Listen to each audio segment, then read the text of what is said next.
नमस्कार दोस्तों, एक बार फिर से स्वागत है आप सभी का आपके अपने चैनल टारगेटेड वन में। मैं हूं अमृता और आज हम बात करने वाले हैं फ्राइड के मनोविश्लेषणात्मक सिद्धांत के बारे में, यानी कि आज हम चर्चा करेंगे फ्रूड की साइको एनालिटिकल थ्योरी के बारे में। तो ये वीडियो हमारी दो पार्ट्स में होगी। फर्स्ट पार्ट में हम डिस्कस करेंगे जो इंपॉर्टेंट एस्पेक्ट्स हैं इस थ्योरी को ले करके, और फिर हम डिटेल में डिस्कस करेंगे पार्ट 2 में कि ये थ्योरी क्या है और किस किस सेक्शन में आपके क्वेश्चन कवर अप हो सकते हैं आपके स्टेट टेट एग्जाम्स में, चाहे आपका सुपर टेट हो, यूपी टेट हो, सी टेट, एमपी टेट या फिर बी टेट। तो चलिए बढ़ चलते हैं पहले पार्ट की तरफ। तो आज पार्ट 1 में हम डिस्कस करेंगे इंपॉर्टेंट एस्पेक्ट इस थ्योरी को लेकर के। तो पहले थोड़ी सी जानकारी, जब हम किसी थ्योरी के बारे में जानते हैं, किसी भी चीज़ के बारे में डिस्कस करते हैं, तो हमें बेस पता होना चाहिए। तो हमारी इस थ्योरी का बेस है सिगमंड फ्रॉइड, यानी कि फ्रॉइड कौन थे और उनसे रिलेटेड क्या चीज़ें हैं जो आपके एग्जाम्स में आ सकती हैं।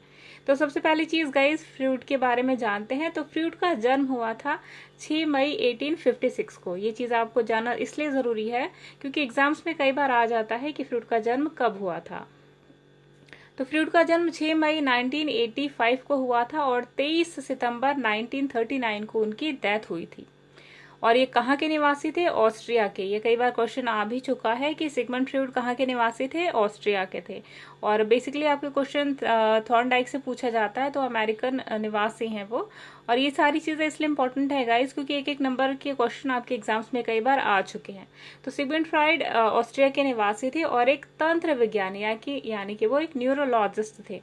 और न्यूरोलॉजिस्ट से लेकर मनोविश्लेषण आत्मक सिद्धांत देने तक का जो सफर था उनका, वो किस तरीके से हुआ, इन चीजों के बारे में यहाँ पर डिस्कस करेंगे। ठीक है, तो पहले आपको पता होना चाहिए कि न्यूरोलॉजिस्ट क्या होता है। ऐसा एक व्यक्ति जो स्टडी करता है न्यूरॉन्स के बारे में, यानी कि हमारी बॉडी में जो तंत्रिका तंत्र है किस तरीके से काम करता है, उसकी स्टडी के बारे में, उसकी डीप नॉलेज के बारे में, उसके जो डीप कॉन्सेप्ट है वो जानने वाले को हम न्यूरोलॉजिस्ट कहते हैं जनरली। ठीक है ना। तो मनोविश्लेषणात्मक सिद्धांत था वो फ्रूड ने दिया था, और इनकी जो मनोविश्लेषण की जो थ्योरी थी उसमें उन्होंने डिटेल में डिस्कस की थी कई अलग अलग टाइप की पर्सनालिटीज जो कि साइको एनालिटिकल थ्योरी के उनके बेस्ड थी। ठीक है। अच्छा, यहाँ से भी आपके क्वेश्चन आते हैं कि सिगमंड फ्राइड की जो रचनाएं थी वो क्या क्या थी, यानी कि सिगमंड फ्राइड ने जो इम्पोर्टेंट कंट्रीब्यूशन दिया था अपनी साइको एनालिटिकल थ्योरी में, इसके अलावा हटकर उनका जो कंट्रीब्यूशन था वो बुक्स राइटिंग में भी था, यानी कि कई सारी इंपॉर्टेंट बुक्स थी जो उनके द्वारा लिखी गई थी। तो वो कौन सी बुक्स थी? पहला ये है द इंटरप्रिटेशन ऑफ ड्रीम्स, यानी कि जो आपके सपने हैं वो क्या कहते हैं, इस पर उन्होंने एक बुक लिखी थी। ठीक है। सेकेंड बुक का नाम था interpretation of dreams, group psychology and the analysis of the ego, यानी जो उनकी सेकेंड बुक थी वो था group psychology and the analysis of the ego. Second जो लास्ट बुक थी उनकी टोटम एंड टैबू, और लास्ट थी उनकी सिविलाइजेशन एंड इट्स मैनेजमेंट। ठीक है ना। तो यहाँ पे आपको ध्यान देनी है कि रचनाएं उनकी कौन है जो आपके एग्जाम से पूछ ली जाती है, या फिर क्वेश्चन ऐसे भी आ सकता है कि अलग अलग बुक्स दी गई होंगी अलग अलग साइकोलॉजिस्ट की, और वहां पे आपको चूज करना होगा कि फ्रॉइड की रचना कौन सी है।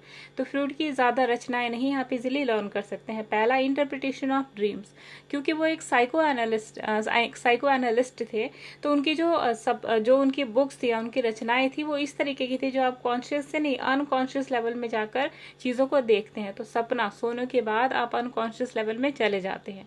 तो उनकी जो रचनाएं हैं उसको आप इस ट्रिक से याद कर सकते हैं। उनकी जो बुक्स थी वो अनकॉन्शियस माइंड पे बेस्ड थी, यानी कि आपके चेतन मन से हटकर जो अचेतन मन है उस पे बेस्ड आपकी उनकी किताबें थी। ठीक है ना। तो इस तरीके से आप याद कर सकते हैं। ट्रिक आपकी यही है कि आपको याद रखना है कि जो उनकी फ्रॉइड की जो रचनाएं थी वो अनकॉन्शियस माइंड पे बेस्ड थी। ठीक है ना। तो पहला है द इंटरप्रिटेशन ऑफ ड्रीम्स, ठीक है ना। और सेकंड जो है group psychology and the analysis of the ego, और जो लास्ट बुक थी उनकी टोटम एंड टैबू, और जो लास्ट है सिविलाइजेशन एंड इट्स मैनेजमेंट। ठीक है ना। तो इतनी सारी रचनाएं थी सिगमंड फ्रॉइड के द्वारा। अब बात करते हैं तीन कौन से कॉन्शियसनेस ऑफ माइंड के लेवल दिए थे सिगमंड फ्रॉइड ने। सिगमंड फ्रॉइड ने कुल तीन स्टेजेस ऑफ माइंड दिए था। पहला था कॉन्शियस, दूसरा था प्री कॉन्शियस, और थर्ड था आपका सब कॉन्शियस माइंड। ठीक, इसके बारे में थोड़ा सा कॉन्सेप्ट पढ़ते हैं जनरल सा, और उसके बाद में काफी डिटेल में डिस्कस करेंगे आगे चल के। जो आपको जनरल कॉन्सेप्ट यहाँ पे जानना है कि माइंड माइंड जो आपका माइंड और इंटेलिजेंस दो अलग चीजें हैं गाइस, आप यहाँ पे मिक्सअप नहीं कर सकते, ठीक है ना। माइंड आपका वो है जिस तरीके से आप चीजों को सोचते हैं, ठीक है ना। और इंटेलिजेंस आपका क्या है कि किस फील्ड में आप कितनी ज्यादा अपनी एबिलिटी शो करते हो, दैट इज योर इंटेलिजेंस, ठीक। और माइंड क्या है, माइंड आप किस तरीके से एनालाइज करते हैं चीजों को, ठीक है ना। तो ये चीजें हैं जो दोनों के बीच में आपको डिफरेंशिएशन आनी चाहिए, ठीक। तो जनरल सा कॉन्सेप्ट जानते हैं। तो फ्राइड ने मन या व्यक्तित्व के स्वरूप को गत्यात्मक माना है, यानी कि मन आपका, कहा जाता है ना कि मन चंचल होता है, तो गत्यात्मक यानी कि किसी एक स्टेज में नहीं रहता, कभी एक स्टेज में रहकर फिर दूसरे फिर तीसरे ऐसे करके स्टेजेस में मूव करता रहता है। उनके अनुसार व्यक्तित्व हमारे मस्तिष्क एवं शरीर की क्रियाओं का नाम है, यानी कि हमारी बॉडी और जो हमारा माइंड जो भी क्रियाएं करता है उसी का नाम है मस्तिष्क, ठीक। फ्राइड का मत था कि मानसिक तत्व होते हैं और जो चेतना में नहीं आ पाते और सम्मोहन अथवा चेतना लोप की स्थिति में चेतन में आते हैं। फ्राइड का कहना था कि जो ऐसी मेंटल एबिलिटीज हैं, ठीक है, जो चीज जनरली हम सामने व्यक्त नहीं कर सकते, वो चीजें हमारे मन में सपने में आती है ना। कहते हैं ना, अगर कोई इंसान कोई बच्चा किसी खिलौने के बारे में सोच रहा है, जो कि काफी वीक फैमिली से, वो देख रहा है कि मेरे पेरेंट्स मेरे लिए खिलौना नहीं ले सकते क्योंकि वो गरीब फैमिली को बिलोंग करते हैं, तो गरीब फैमिली से हैं, तो बच्चा उस चीज को अपने मन में दबा कर रख लेता है और वो चीजें उसको सपने में परेशान करती हैं। तो बिल्कुल यही कहना था सिगमंड फ्रॉइड का कि अगर हम कोई चीज रियलिटी में कोई चीज हम सोचते हैं जो हम इस तरीके से व्यक्त नहीं कर सकते सबके सामने, तो वो चीजें हमारे क्या करती है, मन की जो मन या समूह या चेतना की जो स्थिति का अगर लोप होता है, तो वो चीजें हमारी जो मन में दबी हुई इच्छाएं हैं वो हमारे सपनों में आती हैं, ठीक। और इससे बालकाल की इच्छाएं, लैंगिक इच्छाएं और मानसिक संघर्ष आदि से संबंधित ये सारी इच्छाएं होती हैं।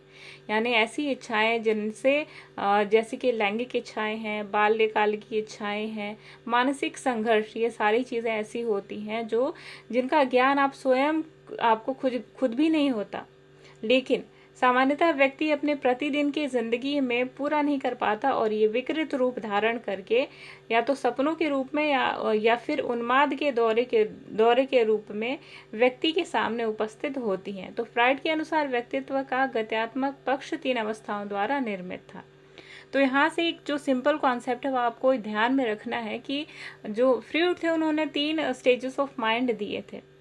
तो उनका कहना ये था कि जो हमारा माइंड है, ठीक है ना, वो 3 पार्ट्स में डिवाइडेड है। पहला आपका कॉन्शियस माइंड, दूसरा है आपका प्री कॉन्शियस माइंड और तीसरा है आपका सब कॉन्शियस माइंड। अब यहाँ पे उन्होंने कहा कि ये जो कॉन्शियस माइंड है, ठीक है, ये जो हमारा चेतन मन है, चेतन मन, अचेतन मन और अवचेतन मन, तो 3 टाइप्स के मन बताए थे फ्राइड ने, ठीक है ना। अब ये भी चीज जो आपके एग्जाम्स में पूछ ली जाती है कि फ्राइड ने कितना % हिस्सा बताया था आपका चेतन मन का, तो ये आपका चेतन यानी कि कॉन्शियस माइंड का हिस्सा आपका 10% होता है। और ये जो आपका प्री कॉन्शियस और सब कॉन्शियस माइंड दोनों को मिला के कुल 90% हिस्सा होता है जो कि हम नहीं देख पाते, ठीक है ना। तो ये चीज इंपॉर्टेंट है, इसे आपको ध्यान में रखना है। दूसरी चीज क्या है कि कॉन्शियस माइंड एग्जैक्टली होता क्या है, ठीक है ना।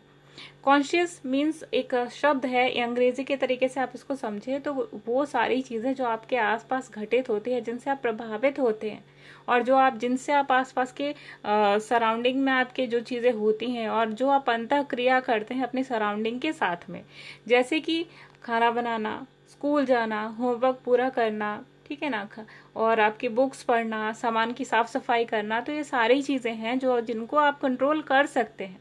ये सारी चीजें आपके कॉन्शियस माइंड में आती हैं, जो चेतन मन में आती है। यानी कि जब आप जागृत अवस्था में होते हैं उसके दौरान आप कुछ भी काम करते हैं, चाहे आप किसी के बारे में सोचते हैं कि हाँ ये इंसान बहुत अच्छा है, आप अपने कॉलेज जाते हैं, आप खाना खाते हैं, आप अपनी चीज़ों को ऑर्गेनाइज करते हैं, तो ये सारी चीज़ें, इवन आप जो ड्राइंग करते हैं, यानी कि आप चेतना की अवस्था में, जागृत अवस्था में जो भी आप सारा काम करते हैं वो कॉन्शियस में आएगा।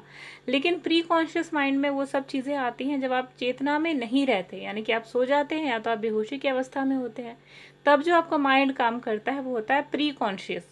और सब कॉन्शियस वो जब जो जिसपे आपका बिल्कुल कंट्रोल ही नहीं है, ठीक, तो ये हुए फ्रूड के 3 मानसिक अवस्थाएं, ठीक है ना, फ्रूड की 3 स्टेजेस ऑफ माइंड। तो चलिए इनके बारे में डिटेल में डिस्कस करते हैं कि एक चीज और कि फ्रूड जो थे उन्होंने एक मेटाफोर की तरह यूज किया था यहाँ पर, किसको, आइस बर्ड्स को।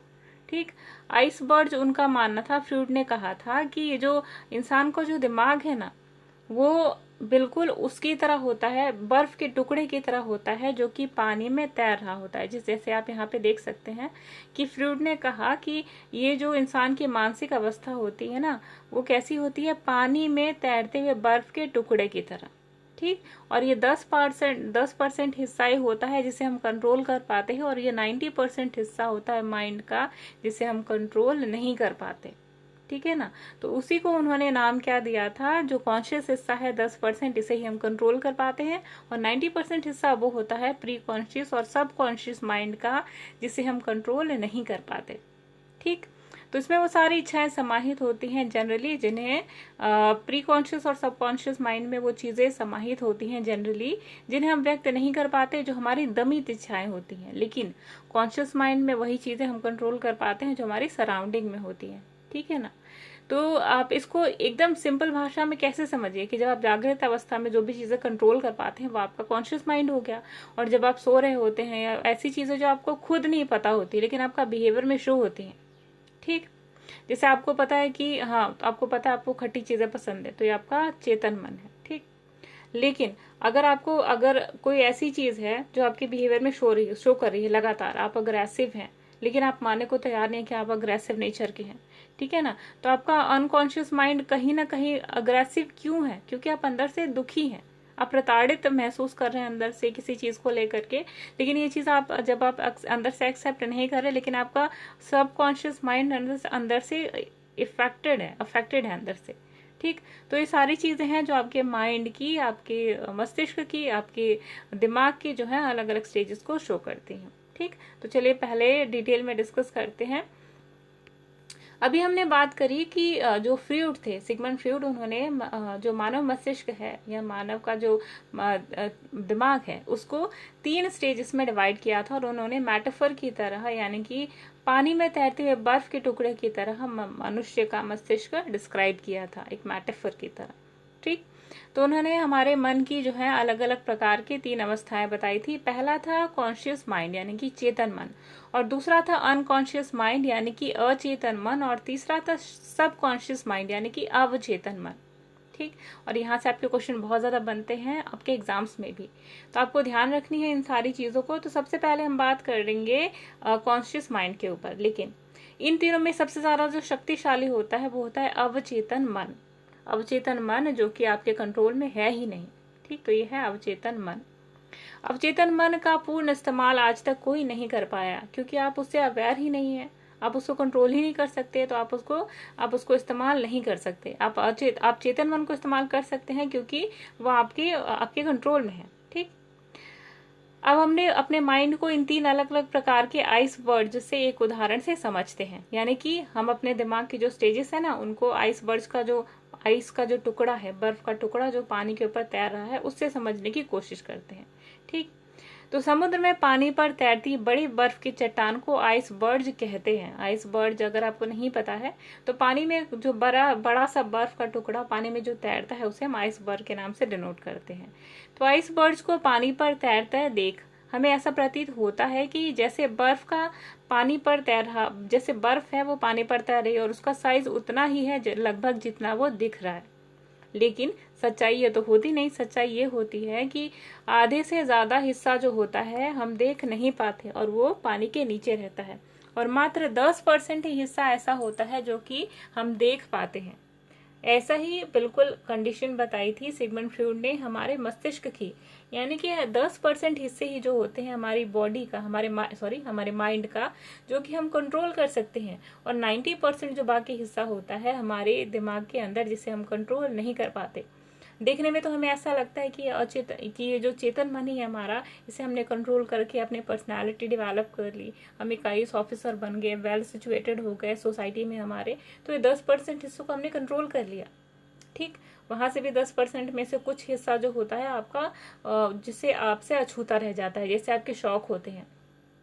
आप पढ़ लिख कर एक अच्छे जॉब आपको मिल गई, लेकिन आपकी छोटी छोटी खुशियां, अगर आपको गाना पसंद है तो आप अगर जॉब पे बिजी रह जाते हैं तो उन सब चीजों को नहीं कर पाते।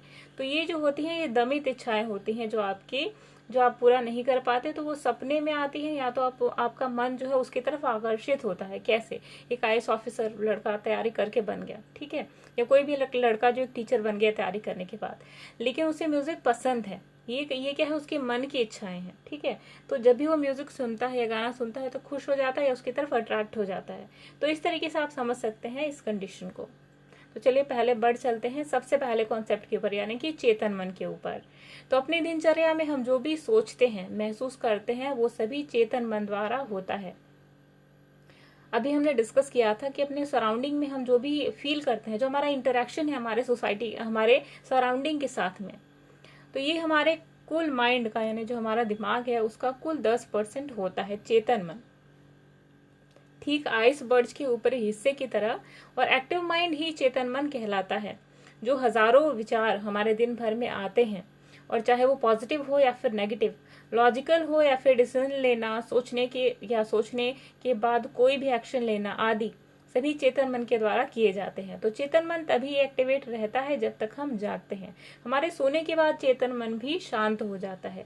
तो यहाँ पे ध्यान रखनी है गाइस कि चेतन मन तभी तक एक्टिवेटेड रहता है जब तक आप जगे रहते हैं। ये चीज हमने अभी डिस्कस की थी, ठीक है। और जगी अवस्था में आप अपने सराउंडिंग के साथ में जैसे भी इंटरेक्ट करते हैं, यानी कि गुस्सा करना, प्यार से बात करना, खाना पीना, सोचना, पढ़ना, लिखना, ड्राइंग करना, ठीक है ना, ये सारी चीजें आपकी चेतन अवस्था में, अचेतन मन में आती हैं, जो 10% हिस्सा है आपका, ठीक है। अब आते हैं अचेतन मन के ऊपर। तो अचेतन मन एग्जैक्टली है क्या? ठीक, तो अचेतन मन तब काम करता है जब इंसान सो रहा होता है या फिर किसी कारणों बेहोश हो जाता है। तो बेहोशी के समय अचेतन मन की अवस्था होती है। अचेतन एक प्रकार का निष्क्रिय मन है, यहाँ कुछ भी नहीं होता, यानी कि यह भंडार गृह की तरह होता है। हमारा अचेतन या चेतन मन जब इन वस्तुओं यानी विचारों के बारे में किसी की मांग करता है, तब अचेतन मन उसकी सप्लाई कर देता है। यानी कि ये एक अचेतन मन एक ऐसा स्टोरेज होता है जिनसे हम चीजों को वापस निकाल सकते हैं, है ना। यानी कि जब आपने याद करके रखा है ABCD, ठीक, और जब आपने अपने इसको मन में, अचेतन मन में स्टोर करके रखा है। अच्छा, अब जब एग्जाम्स में पूछा जाता है बच्चे से कि बेटा A के बाद क्या आता है, तो बच्चा याद करता है कि अचेतन मन में जाके कि A के बाद क्या आ रहा है, B आ रहा है, ठीक। तो यानी कि अचेतन मन वो मन होता है जो आपकी जागृत अवस्था में नहीं होता, ठीक। आप उसको हर समय इस्तेमाल नहीं करते, ये भी चीज है गाइस जिसको ध्यान में रखना है। चेतन मन आप हर समय इस्तेमाल करते हैं, लेकिन अचेतन मन हर समय इस्तेमाल नहीं करते। ये एक स्टोरेज हाउस की तरह काम करता है, जिसको आप तभी इस्तेमाल करते हैं जब आपको जरूरत होती है, ठीक है ना। जैसे आपके घर का स्टोर रूम होता है, तो स्टोर रूम में तो आप रहते नहीं है, जिस रूम में आप रहते हैं वो आपका चेतन मन हो गया, जहाँ पे आप नहीं रहते, चीजें स्टोर करके रखते हैं, और टाइम आने के बाद वहां से चीजें निकालते हैं, तो आपका अचेतन मन हो गया, ठीक। तो जब निष्क्रिय होकर भी अचेतन मन में कुछ न कुछ चलता रहता है। ऐसा कैसे? कि जब हमारे व्यक्तित्व के रूप में उभर कर जो सामने आता है, हम भले ही अचेतन मन की अपेक्षा करते हैं, लेकिन कितना भी उपेक्षा करें, लेकिन चेतन मन और अचेतन मन में जो कुछ भी हम करते हैं वो सब वही करता है जो अचेतन मन उससे कराता है। यानी कि जब हम अनकॉन्शियस माइंड, यानी कि जब हम कोई चीज याद कर लेते हैं तो वो हमारे अचेतन मन में चला जाता है, ठीक। लेकिन जब हम उसे याद करते हैं तो वो चेतन मन में वापस आ जाता है। तो ये आपको एक साइकिल की तरह दिखाई देगा। कैसे? ये आपका चेतन मन है, ठीक है, और ये आपका अचेतन मन है, ठीक। जब आपने याद कर लिया कोई चीज तो वो कहाँ चला गया? अचेतन मन में। लेकिन जब आपको जरूरत हुई तो फिर आपने इसे वापस बुला लिया, याद कर लिया, तो ये आपका अचेतन मन से फिर चेतन मन में चला आया, ठीक। तो ये चीजें थी जो आपको जानना जरूरी था। बढ़ते हैं नेक्स्ट स्लाइड की तरफ।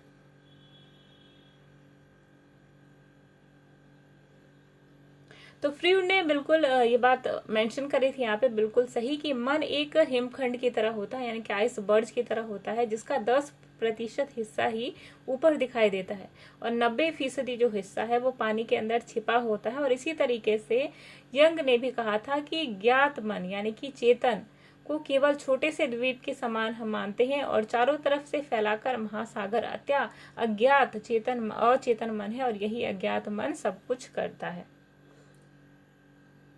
अब आप सोचेंगे कि जो अज्ञात मन है यानी कि अचेतन मन है, ये सब कैसे करता है सब कुछ। तो गाइज ध्यान रखने वाली बात ये है कि हमने डिस्कस किया कि जब हम कोई चीज देखते हैं, हमने देखा किसी इंसान की एकदम बेकार कंडीशन, जो बहुत गरीबी में है और बहुत कष्ट झेल रहा है, तो वो चीजें क्या करती है, हमने देखा और वो चीज हमारे अंतरात्मा तक कष्ट पहुंचाया उसने हमें।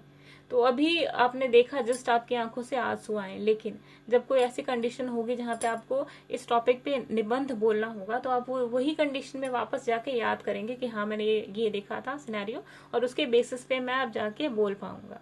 ठीक, तो ये सारी कंडीशन वो है। अब अवचेतन मन की बात करते हैं। सबसे ज्यादा इम्पोर्टेंट होता है, क्योंकि यही अवचेतन मन आपकी डे टू डे लाइफ को बहुत ज्यादा तक अफेक्ट करता है। यानी कि दुनिया में जितने भी सक्सेसफुल इंसान हैं, चाहे आपके बड़े पॉलिटिकल लीडर्स हुए, ठीक, आपके जितने भी आईएएस ऑफिसर्स हुए हैं, और जितने भी सबसे बड़े आर्टिस्ट हुए, ठीक है ना, उन सारों ने उन सारे लोगों की स्पेशलिटी क्या है कि उन्होंने अपने अवचेतन मन को निखारा। तो अब ये कैसे हुआ, अभी तो हमने डिस्कस किया कि अवचेतन मन को हम डिस्टर्ब कर ही नहीं सकते। ठीक, तो गाइस डिस्टर्ब नहीं कर सकते, पर हमने अभी कहा ना कि जब हम कोई भी चीज, वो स्टोरेज हाउस होता है हमारा अवचेतन मन। और अवचेतन मन क्या होता है, जब भी हम अपने जीवन में जो कुछ भी करते हैं तो वो सब अवचेतन मन की वजह से ही करते हैं। अपने अवचेतन मन का इस्तेमाल करके हम जो कुछ भी सीखते हैं, वही हमारी जिंदगी भर हम काम करते हैं वहां पर, और वही हमारी जिंदगी भर हमारे लिए होता है। तो जीवन में व्यक्ति जो भी बड़ा काम करता है, वो सिर्फ अपने अवचेतन मन के कारण ही करता है। जिस भी इंसान ने अपने अवचेतन मन पर काबू कर लिया, उसके लिए कोई भी बड़ा काम मुश्किल नहीं होता। कोई भी बड़े काम को हम प्लानिंग तो कर सकते हैं, लेकिन जब उसी काम की जब शुरुआत करते हैं तो बड़ी मुश्किलें आती हैं। लेकिन उस स्थिति में अगर हमने कोशिश करना छोड़ दिया, तो हम अपने अवचेतन मन को प्राप्त नहीं कर सकते। लेकिन उस मुश्किल की परिस्थिति में भी अगर हमने दृढ़ इच्छा के साथ हम लगे रहे और हम अपने अवचेतन मन को प्राप्त कर लेते हैं, तो धीरे धीरे वह चीज आसान लगने लगती है और एक दिन हम उसे भी पा लेते हैं। तो अभी हमने यही कहा गाइस कि अवचेतन मन एक ऐसी स्टेज होती है माइंड की जिसे हम कंट्रोल नहीं कर सकते। लेकिन अभी हमने ये भी कहा कि अगर किसी चीज को आप लगातार प्रैक्टिस में करते हैं, ठीक है, तो वो चीज आपके अवचेतन मन में आ जाती है। तो अवचेतन मन क्या होती है, एक ऐसी चीजें जो आपको खुद पता नहीं होती कि आपके अंदर चल क्या रहा है एग्जैक्टली, जिसे आप कंट्रोल नहीं कर सकते। तो आप क्या कर सकते हैं, जब आप कंट्रोल नहीं कर सकते तो अवचेतन मन को आप डाइवर्ट कर सकते हैं। लेकिन जैसे कि आपका मन अंदर से है, आप एक स्टूडेंट हैं, आपको पता है आपके एग्जाम्स आने वाले हैं, आपका मन अंदर से कह रहा है, अचेतन मन जिसको आप कंट्रोल नहीं कर सकते, वो कह रहा है मुझे टीवी देखनी है, ठीक, और आपका जो अवचेतन मन है, ये अंदर से इसको टीवी देखना बिल्कुल पसंद है, वो चाहता है कि हाँ मैं टीवी देखूं। लेकिन आपका जो चेतन मन है वो कहेगा नहीं, वो एक्टिवेटेड स्टेज में, वो काम कर रहा है अभी भी, वो आपसे कहता है कि नहीं टीवी नहीं देखनी है, क्योंकि एग्जाम से मेरे और मेरे मार्क्स कम हो जाएंगे, डिस्टर्ब हो जाएगा मेरा माइंड, तो फिर वो टीवी देखने को मना करता है। ठीक, तो अवचेतन मन है, अगर आपने उसको मना लिया तो बड़े बड़े काम आप कर सकते हैं। ठीक है ना, तो यही आपका था बेसिक डिफरेंस अवचेतन, अचेतन और चेतन मन में। आई होप आपको पसंद आया होगा। तो चलिए एक बार रिकैप कर लेते हैं इन सारी चीजों को लेकर के।